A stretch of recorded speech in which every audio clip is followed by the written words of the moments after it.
Hello, bonjour à tous. Nous allons arriver sur la partie exercice. Nous allons voir les deux exercices dont on a parlé au début. Il s'agissait de la punition et de la table de multiplication qu'on va faire avec les boucles while while et for. Ok, sans plus tarder, nous allons commencer.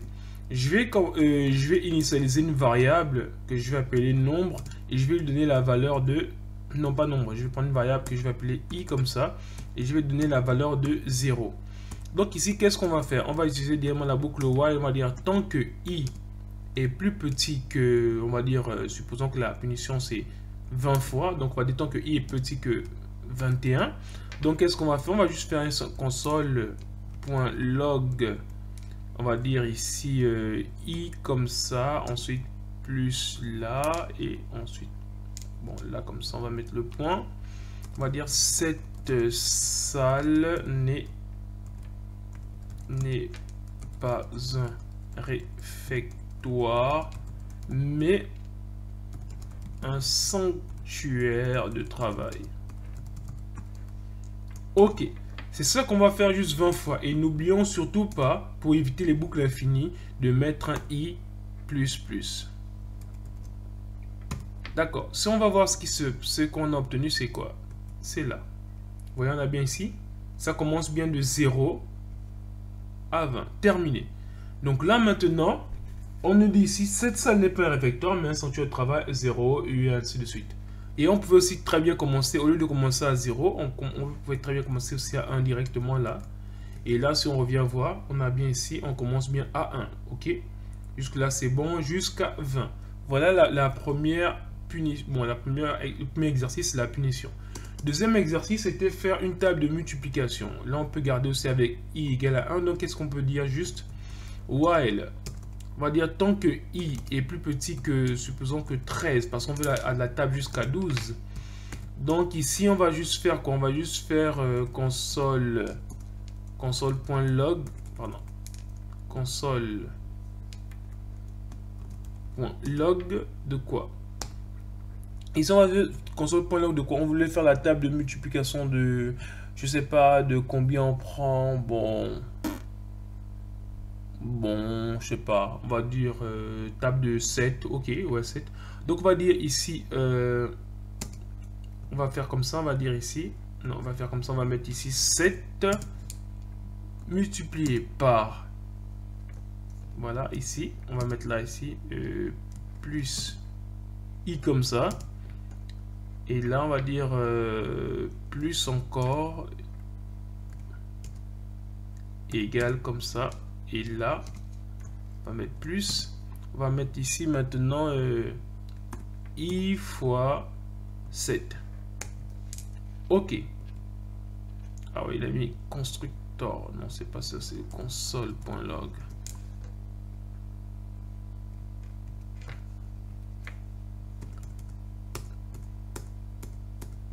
Ok. Donc ici, maintenant, on va voir qu'est-ce que ça nous donne si on va regarder. On repart le côté. Bon, c'est vrai qu'il y avait déjà ça au départ. On va enlever ça.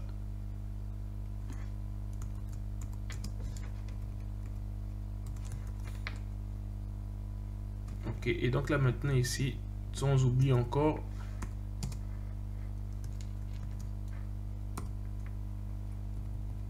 Voilà.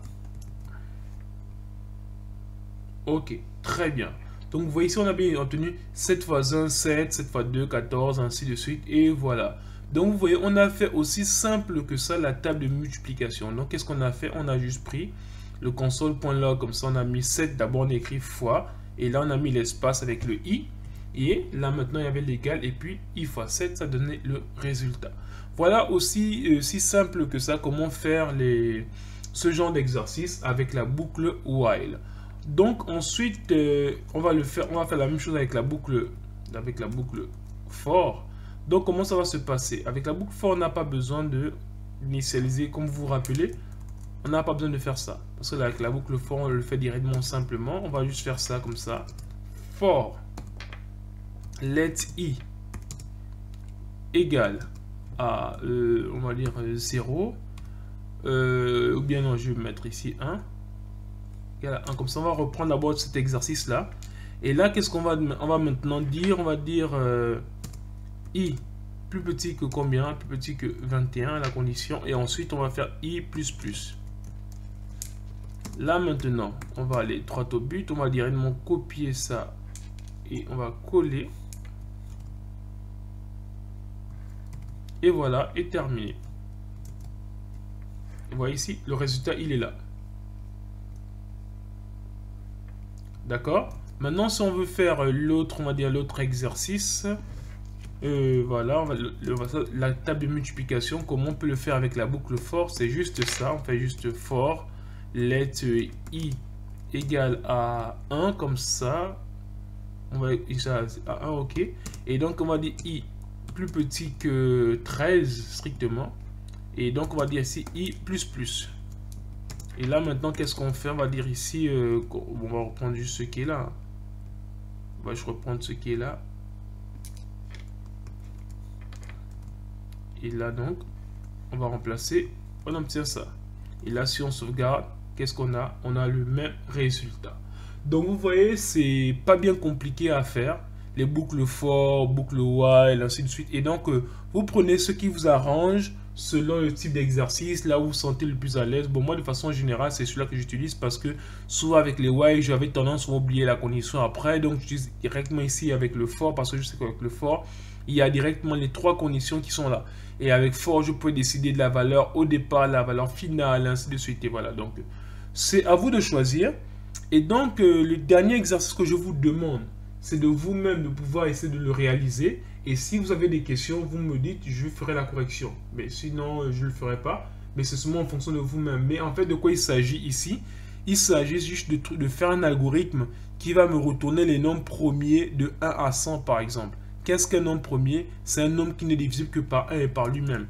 Exemple de nombre premier, il y a 1 ici, il y a 2, il y a, non, il y a, bon, on va dire, on peut dire comme ça, il y a 3, 5, 7, 11, 13, 17, 19, 23 et ainsi de suite. Voilà un peu les exemples des nombres premiers. Donc, je vous demande si vous voulez vous exercer à chercher un peu comment on fait pour trouver des nombres premiers. Sinon, je vous donne rendez-vous à la partie prochaine où nous allons commencer à parler des fonctions. Merci.